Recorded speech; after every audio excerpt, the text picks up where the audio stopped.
This is the Build Wealth Canada podcast, episode number 63.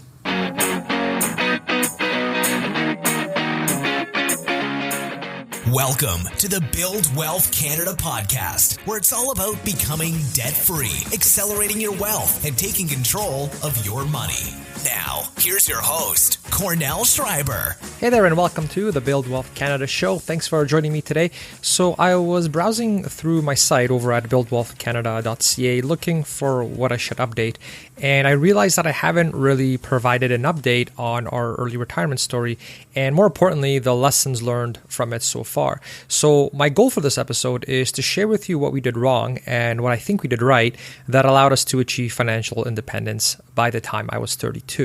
Now, please don't interpret this episode as some sort of showing off or bragging or ego boost or anything like that.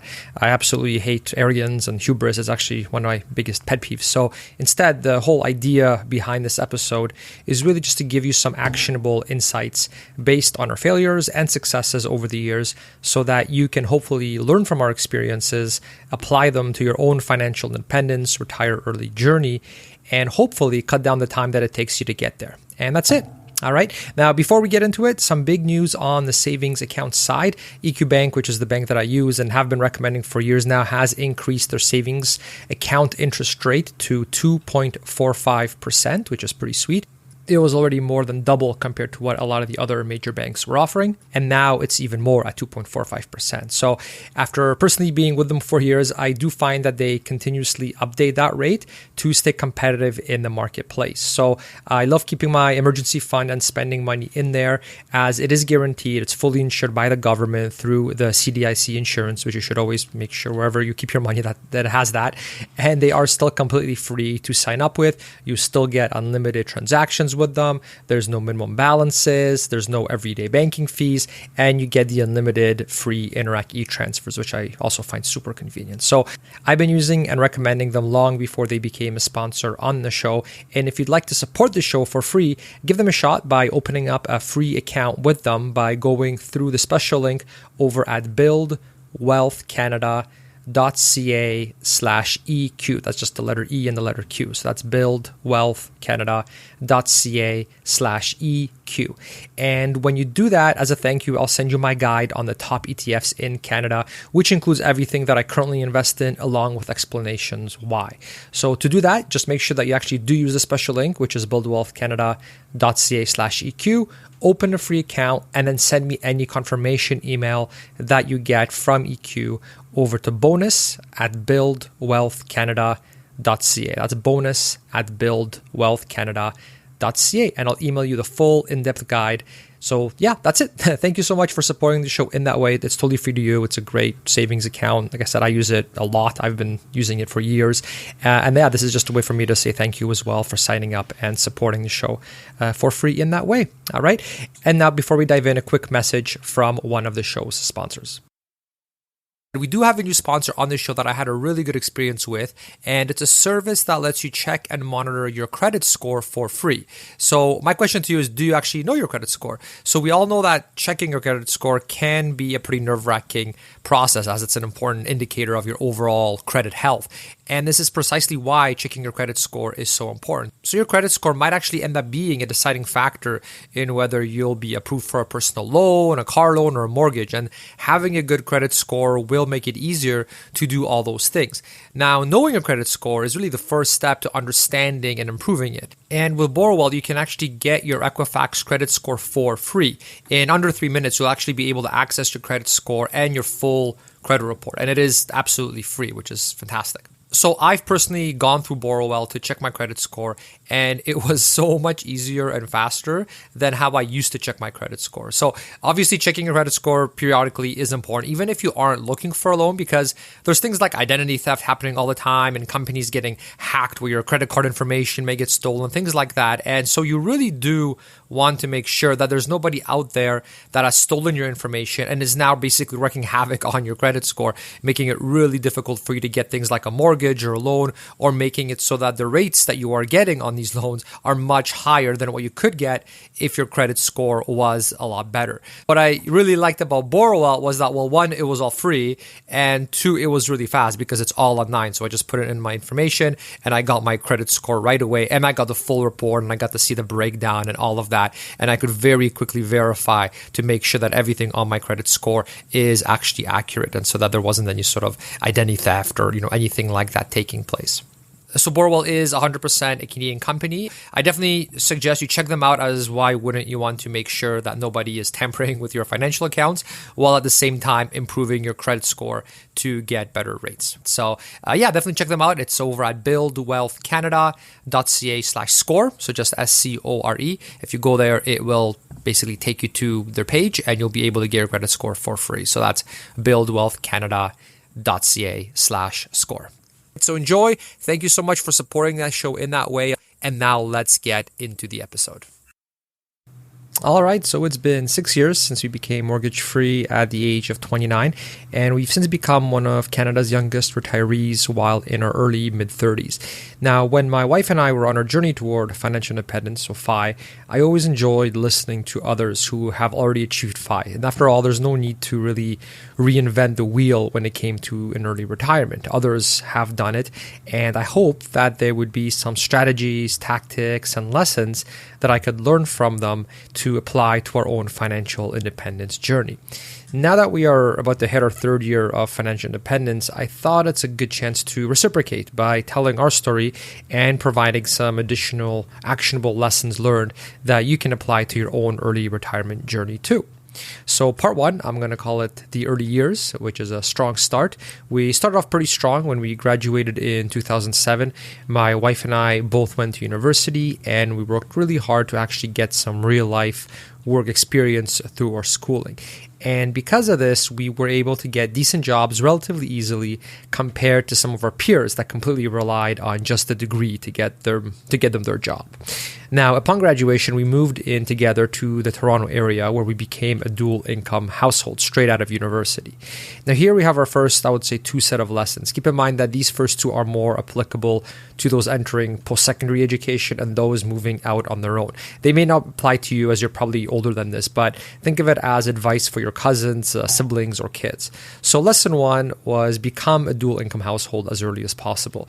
This doesn't mean that you have to rush to get married. Instead, set up your living situation in such a way where you aren't the only person responsible for your rent or your mortgage. So in our case, we were already dating since year 2 of university, so it made sense to move in together. And if you don't have a significant other like this, then this could mean living with roommates or purchasing a property and then renting out a portion of it so that the tenants cover a large percentage of your monthly property expenses. Then here we get into lesson 2, which is get into a co-op program if at all possible. This was a total game changer for me, and it's something that I recommend to every young person that I talk to. Basically, work your tail off to get into the best possible co-op program you can in the field that you're actually interested in. And it really makes getting a good high-paying job much easier, and it gives you a very strong start to reaching financial independence at an early age. All right, so back to the story. So upon graduation, we made some sacrifices to live a lifestyle where we were able to save 50% of our household income. So in other words, my wife's salary was used to pay our day-to-day expenses, while my salary was used to get us closer to financial independence by either paying off debt or investing. Now, this was easily one of the top factors that contributed to us becoming mortgage-free in under 6 years and hitting financial independence in our early 30s. So here we get into lesson number 3, which is set an aggressive savings rate. Well, I realize 50% is tough, especially with price increases in real estate in certain areas. It's still critical to set a concrete and aggressive savings rate goal, as opposed to not really managing your cash outflows carefully and just saving whatever arbitrary number is left over at the end of the month. So in our case, every month that we didn't hit our 50% target, we had a family meeting, which was basically just my wife and we had a family meeting where we looked into why we failed. Often it was completely justified. For example, maybe we had a major car repair that month that forced us to dig into our savings, and this was okay. However, by evaluating the savings rate target monthly, it also held us accountable to make sure that we weren't overspending in certain discretionary spending areas. For example, by being excessive in going out to eat or unnecessary shopping. Then we get into lesson 4, which is use an automated tool to track and manage your spending. And I stress the word automated here. So there is a famous quote that says, what doesn't get tracked doesn't get managed. And in our case, tracking our spending was essential, as only by knowing where your money is going can you make the right educated and rational decisions to hit your early retirement or financial independence number. So I used to think that tracking your spending was something that you really only had to do when you were just starting off. In other words, before your career takes off. But once we hit our FIRE, so our financial independence retire early number though, I learned that no matter how high your investment portfolio gets, this is a skill you need for your entire life. It's not hard to find stories of successful athletes, singers, and other celebrities who earned millions at a young age and yet still ended up in bankruptcy. You can't out-earn bad spending habits and bad financial management. So I figured just accept that this is a lifelong skill that you need to develop and use throughout your life. So in our case, we didn't have millions before hitting our FIRE number. And once we hit our FIRE number, we basically both quit our jobs and our investments now became our primary source of income. And when you are a dual income family with a 50% savings rate, it gives you a big cushion if you mess something up, as you're both still earning full-time salaries. But when we quit our jobs, however, managing our spending continued to be critical because we no longer had those 2 full-time salaries to get us out of a bind. Hence, knowing where our money was going turned out to be critical in ensuring that we don't deplete our portfolio prematurely. So I'm always on the prowl for the best automated tools that do this, and automation is key, as I don't want to be inputting receipts manually and wasting my time. And I'm sure you also don't want to be spending your weekends inputting receipts and doing things that way. So to see the review of the best tool that I've been able to find and what I actually use now, you can go to buildwealthcanada.ca/spending. That's buildwealthcanada.ca/spending. And that's going to basically just take you to the review. All right. So continued. Shortly after getting established in our new careers, the 2008 financial crisis hit. And at this point, I didn't know about how cyclical markets can be and how passive index investors, which I later became, have recovered from every past financial crisis in the history of the stock market. So with this lack of knowledge and abundance of fear coming from the financial crisis at that time, we decided to take that 50% that we were saving and use that to pay off our mortgage quicker. And so now we get into lesson 5, which is knowing what I know now, I wouldn't have done it this way. The market was deflated from the financial crisis, and it was actually the opportune time to get started in investing and ride the wave back up. The stock market has historically outperformed the mortgage rate that you're saving by paying off the mortgage quicker. And so therefore, we left a lot of money on the table by paying off the mortgage quicker instead of investing those savings in the market.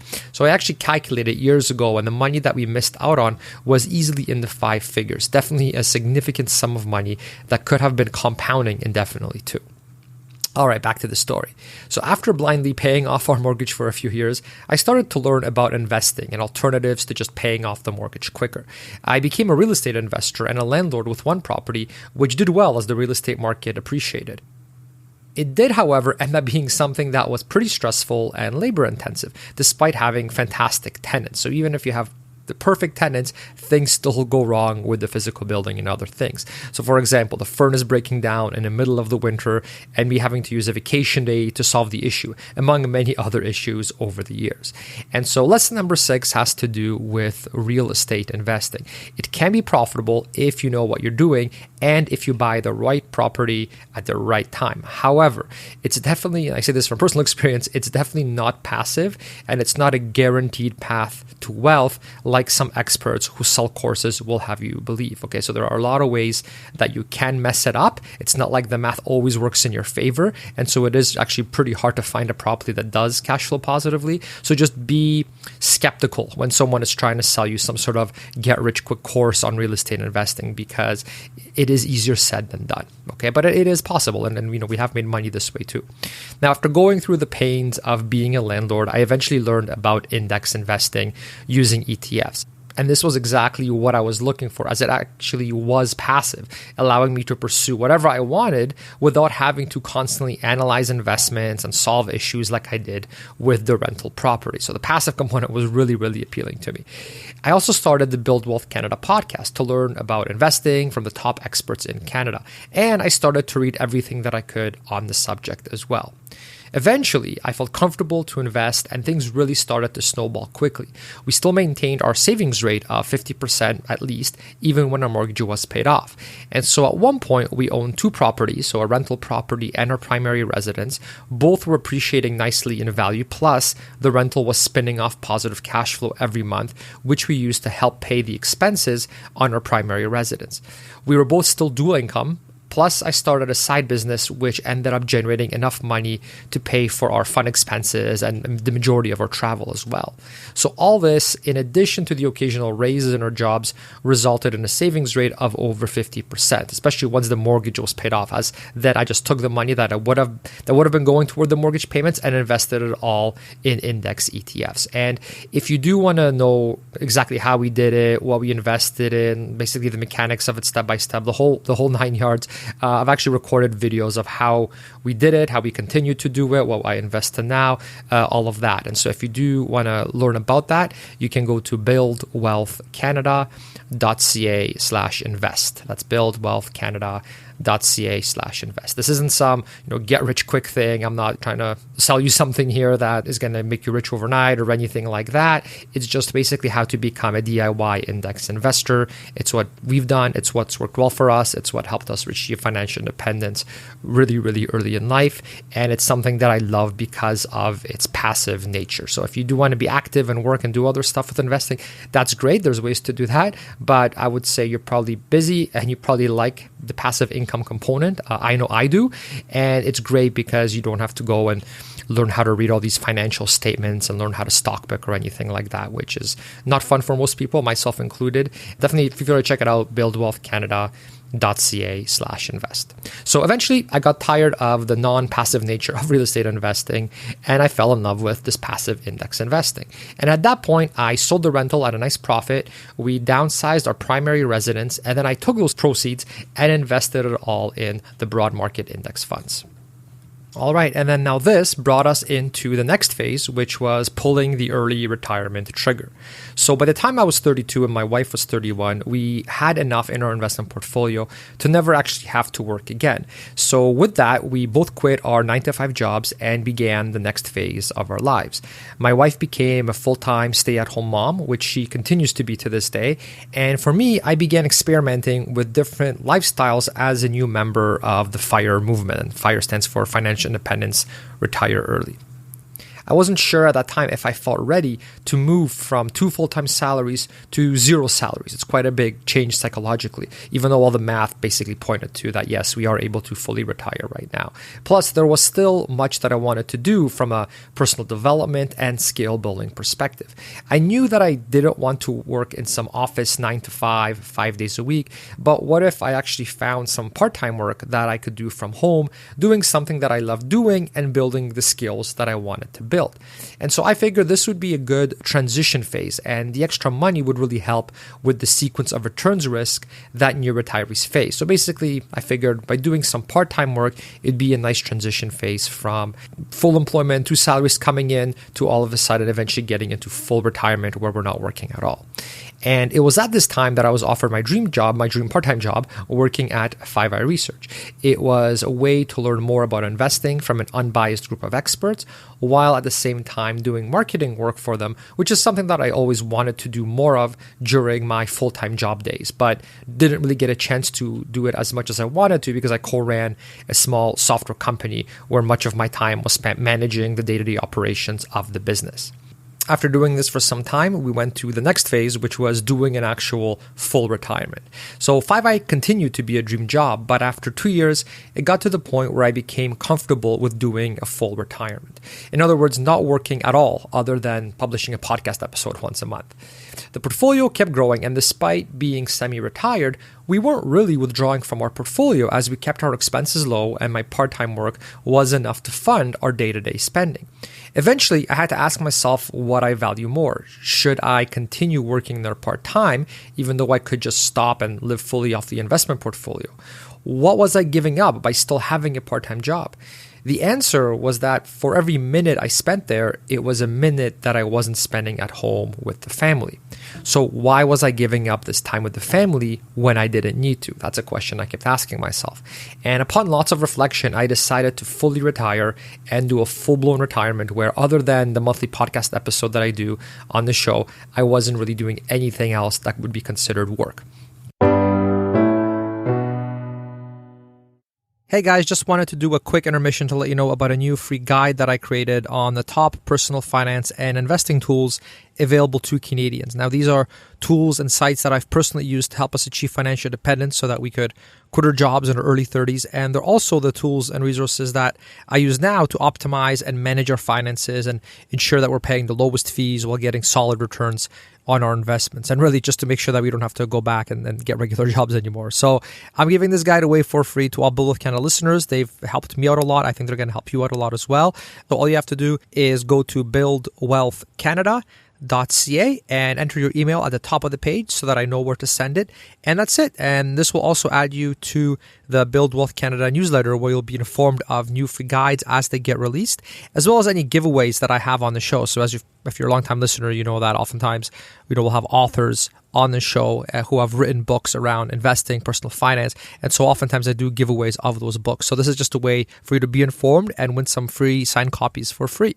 And it's also the best way to ask questions that you want answered on future episodes of the show, and suggest what future guides you'd like me to build for you and the community as well. So enjoy the guide. I'm here if you have any questions, and you can get all that by signing up for free over on the front page at buildwealthcanada.ca. All right, so enjoy, and now back to the show. So did it work? Well, moving from semi-retired to fully retired was amazing for the first 5 months. I had a giant to-do list of things around the house that I was getting done, and it was definitely a really nice time of leisure. Now, I've heard this called the retirement honeymoon phase, where you have an abundance of time and get to do all the things that you didn't have time to do before because you're not working anymore. Now, after 5 months, though, I started to feel surprisingly unfulfilled. It was a strange feeling. I wasn't learning as much as I used to. I felt unproductive, and it felt wasteful just living a life of leisure all the time. The intellectual stimulation that I like and that I got used to during the working years was just a shadow of its former self. And I started to wonder if maybe the key is not just to relax all the time, but instead to find the right balance between work and play, where the work is something that you're actually really passionate about and have full control over. So I started to look at financial independence as having a huge runway to figure out what you actually wanted to do with your life. Now, as I think of it, maybe the true reward of financial independence isn't a life of leisure, but the time to figure out what makes you feel alive, what you enjoy, and ultimately the luxury of being able to try different things to find out what makes you happy and fulfilled. So in my case, I decided to continue to focus on improving financial literacy in Canada through my podcast. And around 6 months after starting this full retirement, I was actually presented with an opportunity to take over the Canadian Financial Summit, and it's an opportunity that I did take. And if you're curious what that is, if you don't know already, you can check it out by going to CanadianFinancialSummit.com. It's Canada's largest online personal finance conference, where I basically get to interview even more of the top experts in Canada to help further improve financial literacy and learn the latest best practices and tactics for optimizing investments and reduces taxes that we all pay. So I figure it's something that I can apply to my own finances while also making it available for free to Canadians so that others can benefit from it too. Now, for some strange reason, perhaps because I'm a giant money nerd, I actually found all this to be fun. I found it to be fulfilling and intellectually stimulating, and it actually has a significant societal benefit by helping make money less of a problem for many of the Canadians across the country. So I guess I'm back to being semi-retired again. So I went from, the full-time employment to becoming semi-retired to being fully retired and now being semi-retired. But this time working for myself on the projects that I actually choose. So we'll see where this journey goes. But in the meantime, here are some final lessons that I learned from this experience so far. So number one was that the goal is not to stop working. And initially I thought that that was the goal, but it's not. So if you feel that it is, then it's likely because you're in a job that you don't like. Is there a way that you can change your job or career to something that you actually do enjoy? You might not get it right on the first try. It may take you a few trying different industries, different types of job, but finding what you love is a journey worth pursuing, and it makes the road to financial independence much less of a grind.